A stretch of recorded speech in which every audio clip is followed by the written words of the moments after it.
Sınaq 4-ün izahını verəcək. Sınaq 4 qədim ümumi tarixin 21-26-cı mövzularını əhatə edir. Birinci sualda qeyd olunur ki, Osmanlı hökmdarlarına aid uyğunluq pozulmuşdur.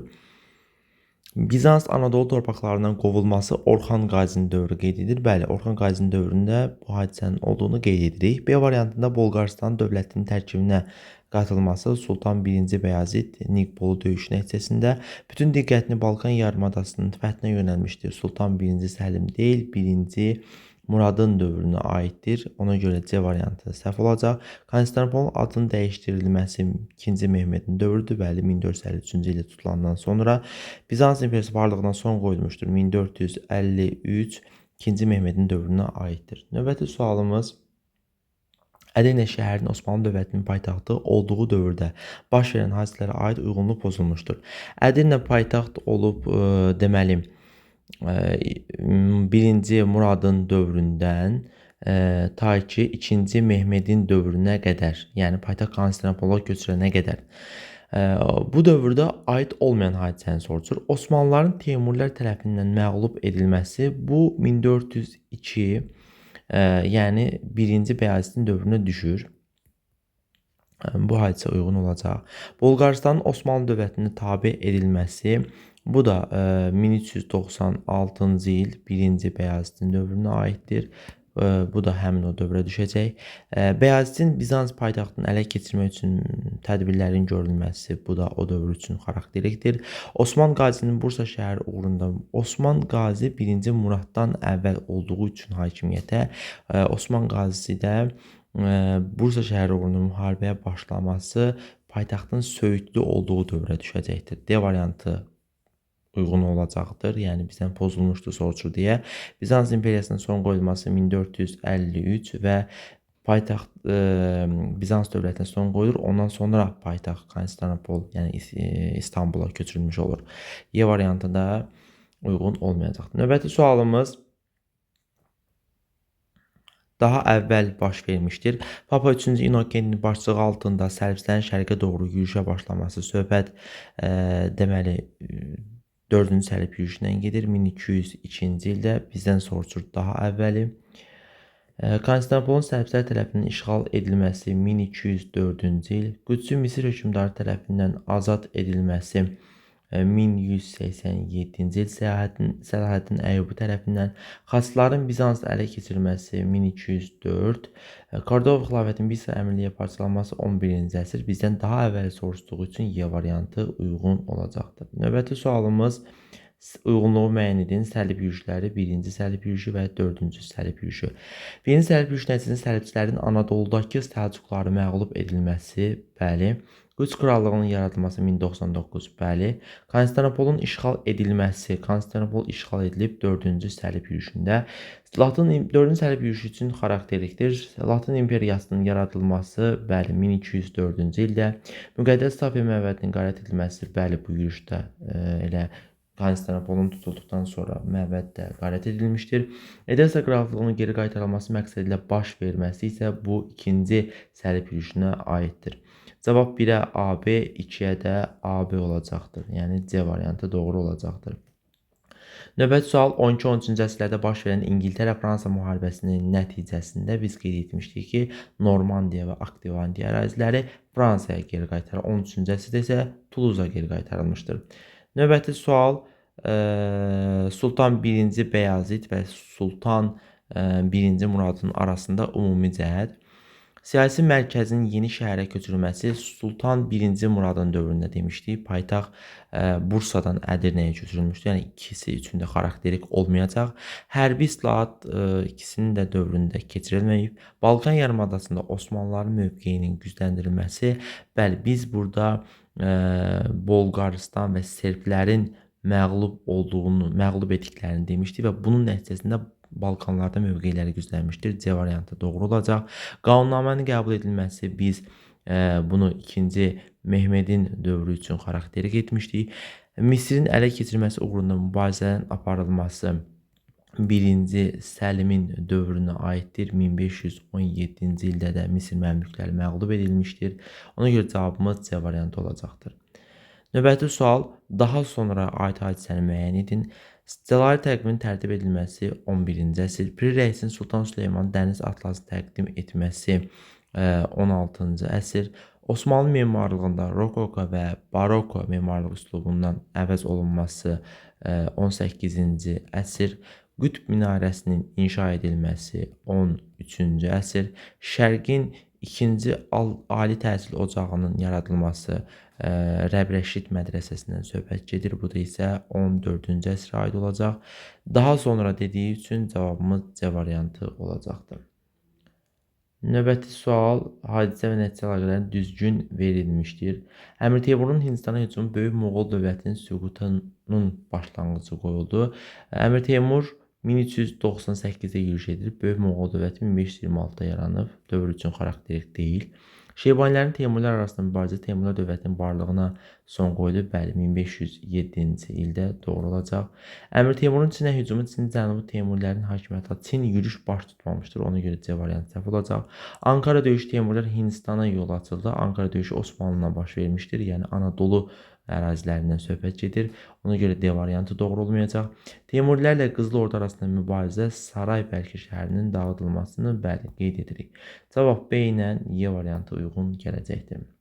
Növbəti sual daha gec baş vermişdir. Sultan Süleymanın Viyananı mühasirəyə alması 1529, Həmədan yaxınlığında Osmanlı ordusunun Səfəvilərə məğlub olması 1535-ci il, Kipr adası Osmanlılar tərəfindən fəth edilməsi 1571, İkinci Səlimin hakimiyyətə gəlməsi 1566, Misir Məmlüklərinin dövlətinin varlığına son qoyulması 1517. Bizdən də daha gec soruşduğu üçün cavabımız C variantı olacaqdır.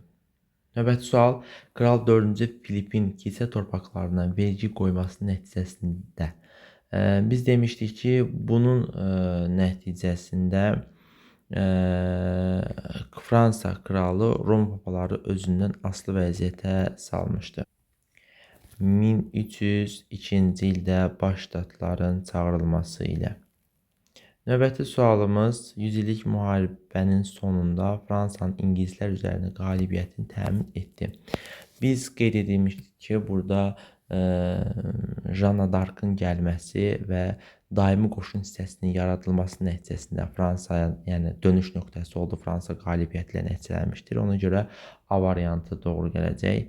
Növbəti sualımızda isə uyğunluğu müəyyən edin. Teymurilər dövləti Qızıl Ordu ilə mübarizə, Saray Bəlkə şəhərinin dağıdılması, bəli, bayaq da qeyd etdik.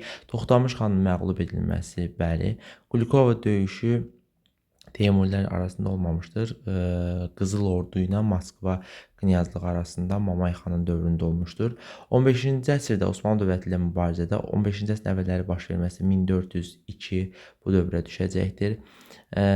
Sonra Teymurilərin Mərkəzi Asiyada işğal etməsinin mübarizənin digər tərəfə baxaq. Səbəbinə çevrilməsi. Deməli, necə qeyd edir? Teymurilərin Mərkəzi Asiyanı işğal etməsinin mübarizənin səbəbinə çevrilməsi. Biz bu dövrdə mübarizənin səbəblərində Mərkəzi Asiyanın uğrunda olmamışdı. Burada 3 əsas səbəb demişdik. O səbəblərdən biri burada ticarət yollarının keçməsi, Kiçik Asiyada olan xırda hakimlərinin Əmir Teymura yaxınlaşıb Osmanlıya qarşı mübarizə aparması bu səbəblər demişdik. Yəni B variantı uyğun gəlməyəcək. C variantında isə Ankara döyüşündə Osmanlıların məğlub edilməsi, bəli, 1402-ci ildə Ankara döyüşündə Osmanlılar məğlub oldu. Deməli, 1-ə A, B, 2-ə A, C oldu. Cavabımız B variantı olacaqdır. 13-cü sual Teymurilər dövlətinə aiddir. Əmir Teymurun Avropa yürüşləri zamanı meydana gəlməsi. Biz Çağatay ulusunun davamı olaraq demişdik və Avropa yürüşlərinin olduğunu qeyd etmirik. A variantı doğru deyil. Xarəzmşahlar dövlətinin tərəfindən varlığına son qoyulması Şeybanilər tərəfindən son qoyulub 1507-də. Ona görə B variantı da doğru olmayacaq. Osmanlılarla müharibələrin aparılması, bəli, 1402 Ankara döyüşü C variantı doğru olacaq. Dövlətin ərazisində Monqolların hücumlarının baş verməsi, dövlət 1370-də yaranıbdır. Bu dövrdə hər hansı bir Monqolların hücumunu qeyd etmirik. Cayqir adlanan torpaq mülkiyyət mövcud olması, biz Teymurilərdə Cayqir torpağından danışmırıq. Ona görə Y variantı da doğru olmayacaq. 14-cü sual xasların şərq ölkələrinin birinci yürüş dövrünə aid uyğunluq gözlənilməmişdir. Bizans imperatorluğu sərhədlər arasında müqavilə, bəli, ikinci dalğada, birinci Səlib yürüşünün ikinci dalğasında belə bir müqaviləni bağladığını qeyd edirik. Anadoludakı Səlcuq türklərinin sərhədlər tərəfindən məğlub edilməsi, bəli, ikinci dalğa nəticəsində məğlub edilmişdir. Aralıq dənizinin şərq sahillərindəki müsəlman torpaqlarının işğal edilməsi, misal üçün Qüdsün işğal edilməsi ona görə C-də doğru olacaqdır. Bizə uyğun olmayan soruşur. Qüdsün müsəlman və Yəhudi əhalisinə qarşı qırğınlar törədilməsi, bəli, birinci yürüş zamanında Qüdsdə qırğınlar törədilmişdir. Y variantında katolik papasının yürüşlərin məsrəfini qarşılamaq üçün yeni vergi təyin etməsi, yeni vergi birinci Səlib yürüşünə yox da 4-cü Səlib yürüşünə aid olacaq. Ona görə cavabımız Y variantı gələcəkdir. Növbəti sual, xaçlıların müqəddəs torpaq hesab etdikləri şəhərin yerləşdiyi ərazini müəyyən edin. Söhbət Qüdsdən gedəcəkdir. Qüds ərazisi Aralıq dənizinin şərq sahillərində yerləşir, yəni D variantı doğru olacaqdır. Növbəti sual. Əmir Teymurla Toxtamış xanın münasibətlərin gərginləşməsinin səbəbi, burada bir neçə məsələni deyə bilərik. Əmir Teymur Toxtamışı hakimiyyətə gətirən şəxs olubdur və Toxtamışın Mərkəzi Asiya torpaqlarına belə yürüşləri, Qazaxıstan və yaxud da Cənub Qafqaz ərazilərinə müqavimət göstərməsi və bu ərazilər Teymura tərəfindən işğal edildiyi üçün onlar arasında gərginlik yaranırdı. Ona görə Y variantı doğru olacaqdır. Növbəti sualımız Sultan 1-ci Bəyazıdin hakimiyyət dövrü üçün səciyyəvi. 1-ci Bəyazıdin hakimiyyət dövrü 1389-1402-ci illəri əhatə edir. Teymurilərlə müharibə aparılması, bəli, 1402 Ankara döyüşü doğru olacaq. Dövlətə ilk dəfə Sultan 1-ci Muradın dövrünə aiddir. Ona görə ki, uyğun olmayacaq. Niqbol döyüşünə Birləşmiş Səlibçi qüvvələrinin məğlub edilməsi, bəli, 1396-cı ildə 3-də doğru olacaq. Çirmən və Kasova döyüşləri yenə 1-ci Muradın dövründə olubdur. 4-də getdi. Ədirlə Osmanlı dövlətinin tabe edilməsi, Ədirlə tabe edilib paytaxt edilməsi də 1-ci Muradın dövrünə aiddir. Ona görə cavabımız 1 ilə 3 olacaqdır. Növbəti sual, Uluqbəy və Ömər Xəyyamın arasında ümumi cəhəti müəyyən edin. Biz Uluqbayın dövründə, deməli, həm də Ömər Xəyyamın dövründə rəsədxanaların rəhbərlik etdiklərini qeyd edirik. Ömər Xəyyamın İsfahan rəsədxanasına, Uluqbəyin isə Səmərqənd rəsədxanasına rəhbərlik etdiyini qeyd edirik. Ona görə hər ikisi üçün ortaq cəhət rəsədxanalara rəhbərlik edilməsi olacaqdır. 19-cu sualda xəta olduğu üçün izah verməyəcəm. 20-ci sual daha əvvəl baş vermişdir. Sərbədarlı hərəkatın yaratdırılması 1366, Teymuri dövlətinin Şeybanilərin hücumunun başlanması 15-ci əsrin ikinci yarısı qeyd edə bilərik. Şahrux xanın paytaxtı Herata köçürülməsi 15-ci əsrin birinci yarısı. Əmir Teymurun Qızıl Ordu dövlətinin şərq vilayətini işğal etməsi 1395-ci il Terek döyüşü. Sultan 1-ci Bəyazıd Əmir Teymur arasında müharibələrin baş verməsi 1402 Ankara döyüşü. Daha əvvəl deyirsə A variantı uyğun gələcəkdir. Növbəti sualımız Eyler-Venn diaqramı əsasında jaklar, OET-taylar və oxşar cəhət sorulur. Keçək bu hissəyə, deməli 1-də verdi bizə jaklar üsyanı idi. 3-də verib bizə ortaq cəhət, 2-də vermişdir OET-taylar. Bunu bu şəkildə yazacaq. Başlamasında Poitiers döyüşünün nəticələri təsir etmişdir. Bu jaklar döyüşünə aid olacaqdır. 1-ə A variantı uyğun gəlməlidir. 100 illik müharibə dövründə vergilərin artırılması kəndlilərin vəziyyətinin pisləşməsi səbəbilə başlamış. Bu hər ikisi üçün uyğun gələcək. 3-ə də B-ni verəcək. 2-yə gəldikdə, daha doğrusu C variantına gəldikdə, ali təbəqə tərəfindən hilə ilə yatırılması, bu hər ikisi üçün uyğun gələcəkdir. Tələbləri hazırlanaraq krala təqdim etməsi Uyed taylərə aid olacaqdır. Üsyanlar nəticəsində kral tərəfindən vergilər daha da artırılması, biz hər hansı vergilərin daha da artırılmasını heç bir üsyanda qeyd etmirik. Ona görə 1-ə A, 2-yə D, 3-ə də B, C uyğun gələcək, yəni C variantı. Növbəti sualımız göstərilən hadisənin nəticəsini müəyyən edin. Rom papası ilə Konstantinopol patriarxı arasında kilsəyə başçılıq etmək və onun əmlakını bölüşmək uğrunda mübarizə gedirdi. Və bu mübarizənin nəticəsində 1054-cü ildə kilsənin iki hissəyə rəsmi şəkildə parçalandığını qeyd edirik. Ona görə cavabımız A variantı olacaqdır. Növbəti sual şərq ölkələrindən doğru baş vermiş səlib yürüşlərinin nəticəsi. Deməli, Osmanlı dövlətinin Avropa-Asiya ticarət yolları nəzarətini itirdi. Biz səlib yürüyüş nəticəsində Osmanlının Avropa-Asiya ticarət yolları nəzarət itirdiyini qeyd etmirik. Bu nəzarətin itirildiyini tamamilə böyük coğrafi kəşflərdən sonra qeyd edəcəyik. Aralıq dənizində, yəni ağalıq itirmiş olur. Aralıq dənizində ticarət canlandı. Bəli, xüsusən də Geniya ərazisində bu canlanmanı qeyd edirik. Kordova xilafəti süqut etdi. Kordova xilafəti süqut etməsini deməli səlib yürüyüşünün nəticəsi kimi qeyd etmiş. Söhbət çünki şərq ölkələrinə olan yürüyüşdən gedir. Ticarətdə birincilik İtaliya şəhərinin əlinə keçdi. Bayaq da qeyd etdim. Biz burada İtaliyanın şimalında Venesiya və Geniya ağalığının keçdiyini qeyd edirik. Ona görə 4də doğru olacaqdır. Dünya ticarətinin meydana gəlməsi, dünya ticarətinin biz səlib yürüyüşü yox, böyük coğrafi kəşflərdən sonra qeyd edirik. Ona görə cavabımız 2 ilə 4 olacaqdır.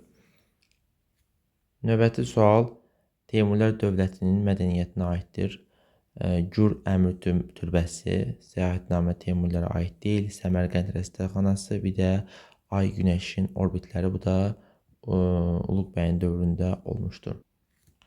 Növbəti sualımız 25-ci sual. Teymurlər dövləti üçün səciyyəvi sərhəd dövləti əlaqələrə malik olması, bəli, hətta himayədarlığın olduğunu deyirik. Dövlət vilayətlərinin Baskaqlar tərəfindən xeyr, valilər tərəfindən idarə olunduğunu qeyd edirik. Paytaxtın Lahoraya köçürülməsi, biz Teymurlərin paytaxtının Herata köçürülməsini qeyd etmişik. İnzibati cəhətdən uluslara bölünməsi, bəli, 4 uyğun gələcək. Şeybanilər tərəfindən varlığının son qoyulması 1507 uyğun gələcək. Ona görə cavab 1, 4 və 5 olacaqdır. Növbəti sual xronoloji ardıcıllığı müəyyən edin. Bizans Anadolu torpaqlarından qovulması Osmanlı dövrünə aiddir. Daha doğrusu deməli Orxanın dövrünə aiddir. Orxan Qazinin. Serbiyanın Osmanlıların asılılığını qəbul etməsi 1-ci Muradın dövrünə aiddir. Avropa ilə Asiya birləşdirən ticarət yollarının Osmanlıların əlinə keçməsi 2-ci Mehmedin dövrünə aiddir. Demək, Osmanlı sultanlarının bütün müsəlmanların xəlifəsi sayılmağa başlaması 1517 Misir məmlüklərinin məğlubiyyətindən sonra, bu da 1-ci Səlimin dövrünə aiddir. Xronoloji ardıcılığı düzsək 1, 2, 3 və 4 olacaqdır. Növbəti sual uyğunluğu müəyyən edin. Şahrux, Əmir Teymur, Hüseyin Bayqaran. Deməli, Teymur hökmdarlarının adları verilibdir. Şahrux, Əmir Teymur, Hüseyin Bayqaran. Qızıl Ordu ilə münasibətləri bərpa edilməsi bu Şahruxun dövrünə aid olacaqdır. Paytaxtın Herata köçürülməsi, bu da Şahruxun dövrünə aiddir. Şeybaniləri məğlub edib dövləti yenidən bərpa etməsi Hüseyin Bayqaranın dövrünə aiddir. Səmərqəndi Türk İslam dünyasının mərkəzinə çevirməyə çalışması isə bu Teymurun dövrünə aiddir, Əmir Teymurun. Ankara döyüşünə məğlub olması, Ankara döyüşü 1402 məğlub olmayıblar, qalib gəliblər. Ona görə Y variantı heç birinə uyğun gəlməyəcək. 1-ə A, B, 2-yə D, 3-ə də C uyğun gələcəkdir.